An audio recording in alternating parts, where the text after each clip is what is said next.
আসসালামু আলাইকুম। আশা করি আপনারা সবাই ভালো আছেন। আ আপনাদের মাঝে আমি আজ একটি শেয়ার নিয়ে আলোচনা করব। এই শেয়ারটি আমি আমার পেজে আরো আগে অনেকবার দিয়েছিলাম। এই শেয়ারটি আমার কাছে খুবই লুক্রেটিভ মনে হচ্ছে। আ এই শেয়ারটির নাম হচ্ছে এশিয়াটিক ল্যাব। এটা চমৎকার একটা প্যাটার্ন।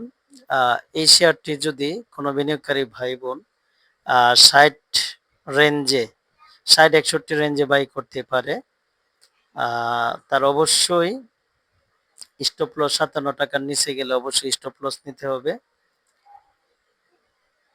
আর তার ফার্স্ট টার্গেট এটা যদি ৳৬৫ ব্রেকআউট করতে পারে আ তাহলে তার একটা মোটামুটি ভালো একটা প্রফিট পাবে বলে আমি আশা করি।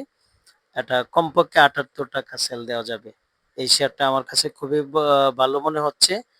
আর আমার এই শেয়ারের এনালাইসিস দেখে কেউ বাই সেল করবেন না। লাভও আপনার, লসও আপনার। সবাই ভালো থাকবেন, সুস্থ থাকবেন। আসসালামু আলাইকুম।